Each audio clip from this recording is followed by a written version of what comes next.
Orang cukup dikasih doktrin-doktrin dibumbui sedikit dalil yang disalahartikan disemantuk-mantuk. Nah, dan kita coba flashback. Bagaimana dulu bisa sampai ke sana itu gimana? Orang itu kalau dikehendaki baik, akan jadi orang paham walaupun bodoh, walaupun nggak pintar, nggak ada itu. Nah, itu bahasa pembodohan lagi yang seperti itu. Nah, nanti maisahnya gimana, nanti pergaulannya gimana, dan seterusnya. Semua ketakutan duniawi itu yang dijadikan sebagai pertimbangan untuk tetap bertahan. Itu sebenarnya apa? Hawa nafsu. Waktu awal-awal kita hijrah, dia sering curhat, kayaknya mau hijrah nih. Nah, bicara tentang apa problemnya ketika ditukam kayak apa, dia udah enaknya kayak apa. Nah, bahkan kunjung ke rumah saya juga. Pulang dari situ, di tempatnya itu cuma diangkat jadi wakil kiai kelompok. Bisa berubah 180 derajat. Apa itu? Kehormatan. Nah, ada dulu yang ketika mau hijrah itu termasuk di barisan paling depan. Ayo bikin acara. Begitu bisnisnya diboikot, nggak kuat, balik ke sana. Baik kepada golongan. Misalnya apa? Nah, saking fanatiknya kepada kelompoknya, terus berani memastikan, kalau ikut kelompokku mesti surga. Nah, kalau nggak ikut kelompokku mesti neraka. Nah ini akhirnya apa? Karena fanatik yang berlebihan ini ya sudah. Akhirnya yang di luar kelompoknya semua dianggap kafir. Atas dasar apa? Nah, atas dasar bukan kelompoknya.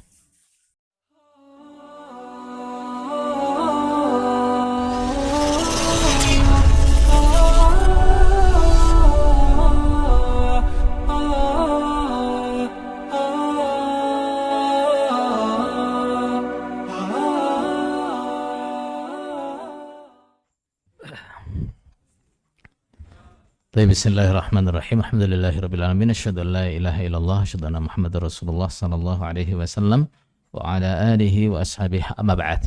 Baik, saudara sekalian, kita lanjutkan. Terkait dengan kebodohan. Artinya, ketika seseorang itu wawasannya dengan agama kurang, ya, kefaqihannya kurang, maka syubhat-syubhat kecil apapun akan mudah masuk. Nah, orang cukup dikasih doktrin-doktrin dibumbui sedikit dalil yang disalahartikan disemantuk-mantuk. Nah, dan kita coba flashback. Bagaimana dulu bisa sampai ke sana itu gimana?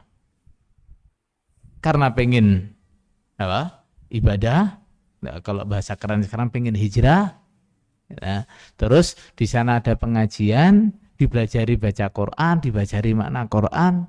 Perasaannya yakin, ya, ternyata ada di situ kita disesatkan, nggak paham, nggak ngerti.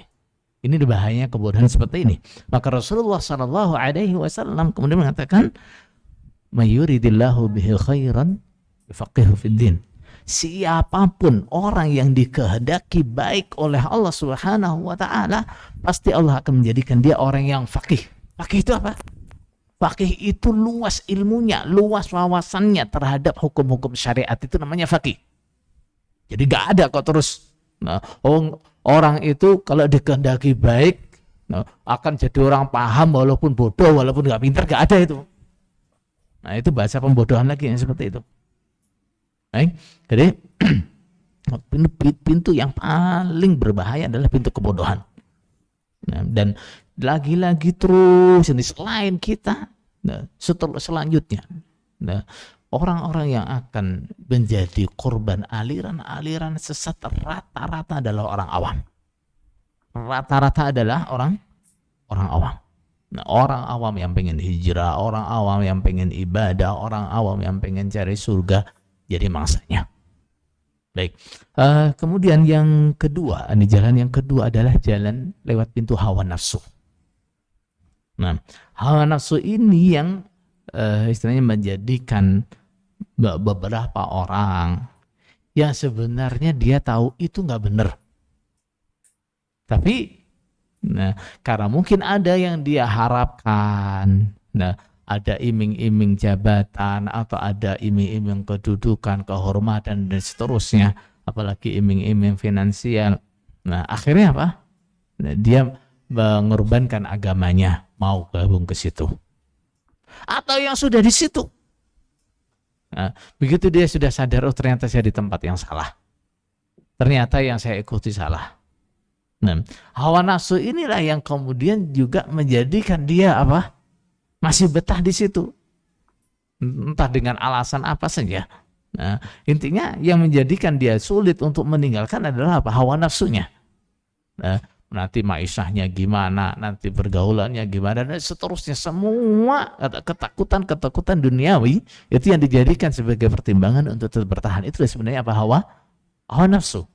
Nah, ini sangat merusak. Rasulullah Shallallahu Alaihi Wasallam bersabda, "Madhibani ja'iani ursila fi ghanamin bi afsada laha min hirsil mar'i 'alal mali wasyarafi lidinihi." Nah, dua serigala yang lapar dilepas di kandang kambing. Kerusakannya tidak lebih besar dibandingkan kerusakan agama yang diakibatkan oleh ambisi seseorang terhadap harta dan kehormatan. Saya ingat ada teman dulu waktu awal-awal kita hijrah, dia sering curhat, kayaknya mau hijrah nih. Nah, bicara tentang apa problemnya ketika ditukam kayak apa, dia udah enaknya kayak apa. Nah, bahkan kunjung ke rumah saya juga. Pulang dari situ, di tempatnya itu cuma diangkat jadi wakil kiai kelompok. Bisa berubah 180 derajat. Apa itu? Kehormatan. Nah, ada dulu yang ketika mau hijrah itu termasuk di barisan paling depan. Ayo bikin acara. Begitu bisnisnya diboikot, nggak kuat, balik ke sana. Nah, ini apa nih? Penyakit apa ini? Penyakit hawa nafsu. Nah, kemudian saudara sekalian, termasuk sebab yang paling banyak memunculkan paham takfiri atau paham radikal adalah apa? Ta'assub atau fanatik yang berlebihan. Baik kepada golongan. Misalnya apa? Nah, saking fanatiknya kepada kelompoknya, terus berani memastikan, kalau ikut kelompokku mesti surga. Nah, kalau nggak ikut kelompokku mesti neraka. Nah ini akhirnya apa? Karena fanatik yang berlebihan ini ya sudah, akhirnya yang di luar kelompoknya semua dianggap kafir. Atas dasar apa? Nah, atas dasar bukan kelompoknya. Atau fanatik kepada seseorang, kepada ustadznya, kepada kiainya, atau siapa saja. Pokoknya orang dianggap lurus itu kalau apa? Kiainya sama dengan kiai dia, ustadznya sama dengan ustadznya dia, atau dengan pemikirannya sama. Nah, kadang orang juga ta'assub pada pemikiran sendiri. Pokoknya yang menyelisihi apa yang jadi pendapatnya itu salah. Saudara sekalian, apapun bentuknya.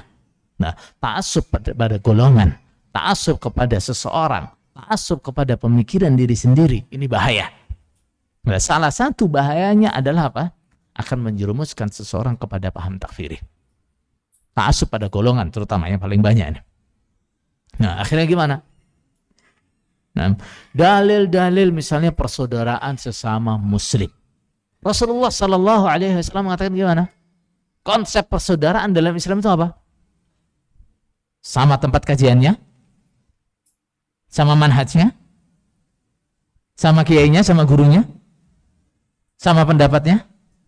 Bukan. Batas persaudaraan dalam Islam itu adalah apa?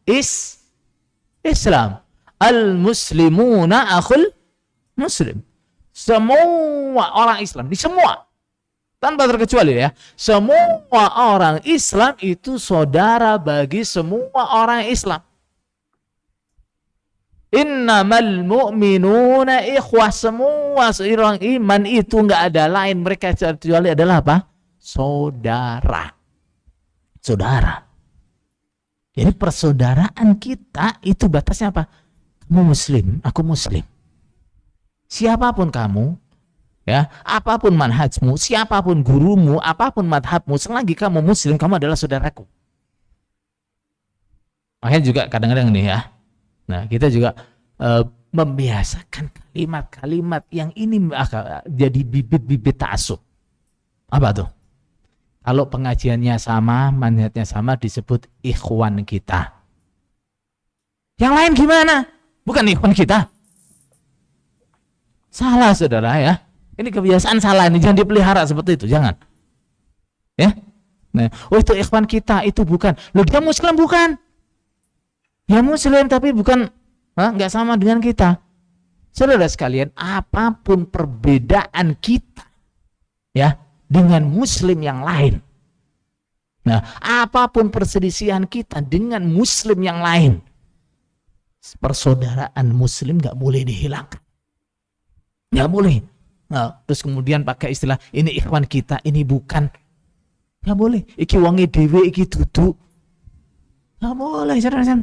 Nah, nggak boleh. Itu istilah-istilah yang membawa kita menjadi ta'assub dihilangkan. Hilangkan.